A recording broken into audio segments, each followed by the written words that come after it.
당신이 찾던 무서운 이야기 고비의 TV.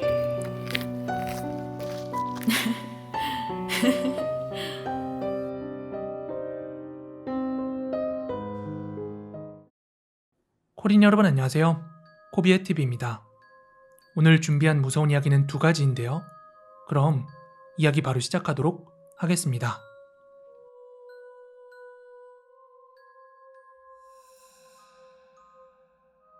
지금으로부터 6년 전 제가 고등학교 1학년 때였습니다.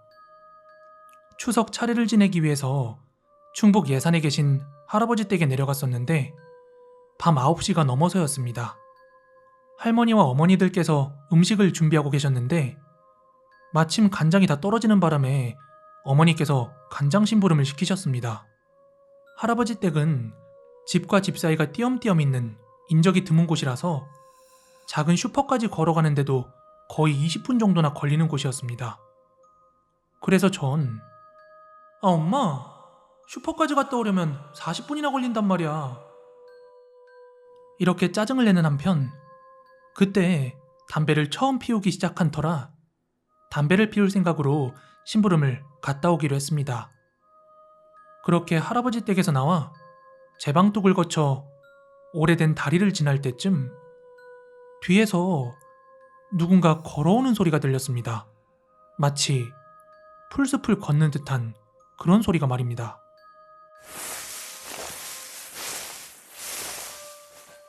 처음에는 별로 신경 쓰지 않았지만 이번에는 조금 가까운 곳에서 들렸습니다. 더 빠르게.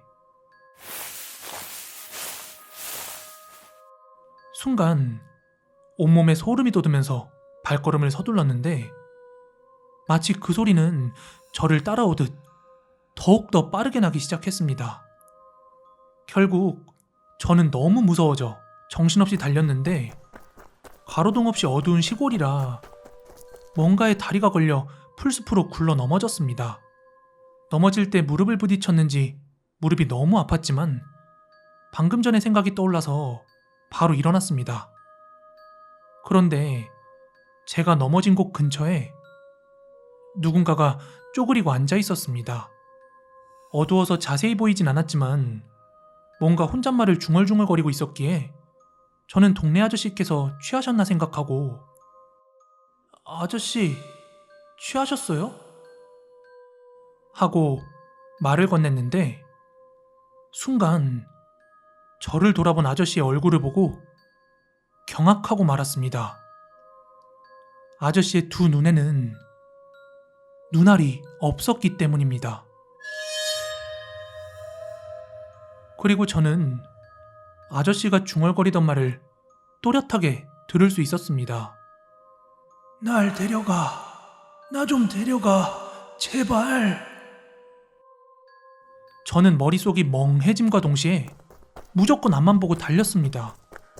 하지만 그게 뒤에서 계속 따라오고 있었습니다. 정말이지 너무나 기괴했습니다. 한번 생각해보세요.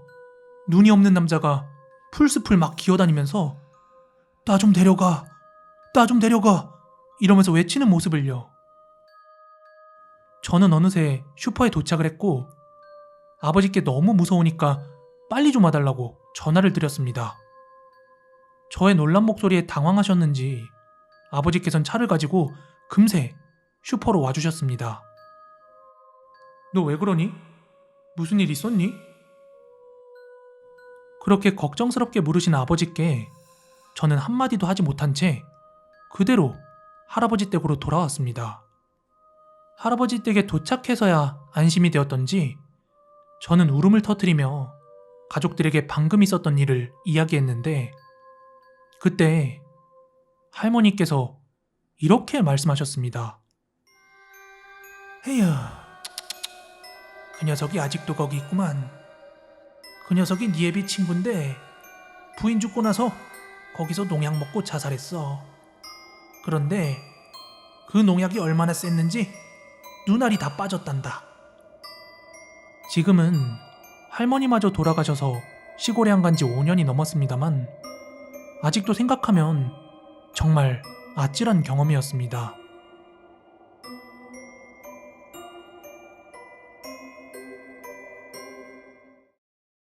이건 저도 건너 건너 들은 이야기입니다. 연세가 좀 있으신 남자분이신데 슬하에 자녀분들을 다 키우시고 꿈꾸던 귀농을 하러 가셨다고 해요. 도시 생활이 지겨웠던 찰나 가평 쪽이었는지 어딘지 집 부지를 알아보러 다니셨죠. 그러다 마침 인근의 밭과 걸어서 30분 거리에 있는 어느 땅을 찾았대요. 아래로 작은 개울이 있고 그 앞으로는 낮은 산이 있던 곳이었대요. 거기가 밭과 농장 부지로 딱이었는데 집을 따로 짓지 않고 컨테이너 박스를 놓고 생활하셨답니다. 처음엔 이분이 귀농 준비로 너무 바빠서 어두워지면 바로 골아 떨어지다 보니 아무것도 모르고 계셨는데 며칠 후에 부인분께서 여기서 도저히 못 살겠다고 밤에 무서워서 잠을 잘 수가 없다며 막 화를 내시더라는 거예요. 그래서 왜 그러냐고 물어보니 밤마다 개울 쪽에서 이상한 메아리 소리가 들려온다고 하더랍니다.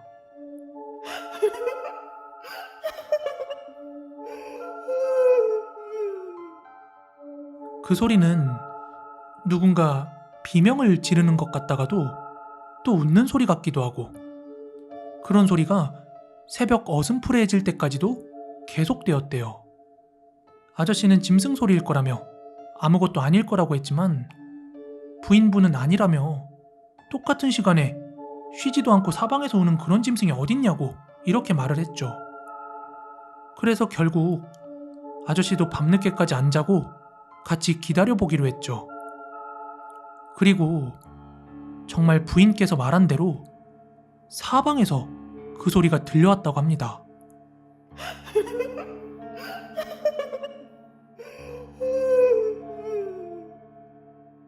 그런데 이분이 무슨 용기로 그랬는지 방망이와 대형 후레쉬를 챙겨서 이곳저곳을 비춰보셨다는 겁니다.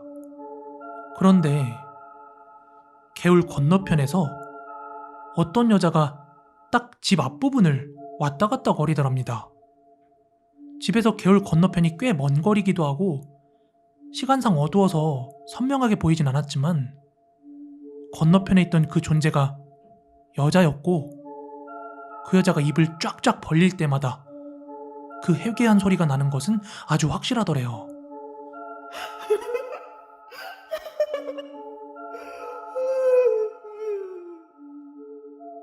그 장면을 보자마자 그대로 집에 돌아가 문을 잠그고 해 뜨기만을 기다리셨다가 차를 타고 거기서 빠져나왔다고 합니다.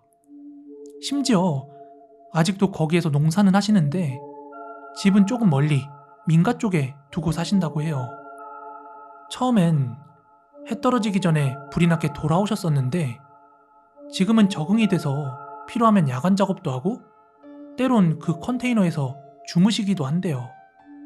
심지어 아직도 그 소리는 들려오는데 주변에 알아보니까 귀신은 개울을 넘지 못한다고 했답니다.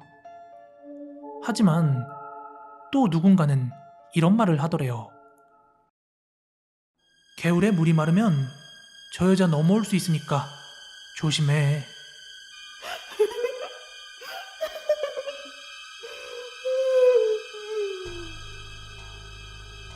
네, 오늘 준비한 무서운 이야기는 여기까지고요. 가시기 전에 좋아요, 구독하기 한 번씩만 부탁드리겠습니다. 저는 내일 더 무서운 이야기로 찾아오도록 하겠습니다. 감사합니다.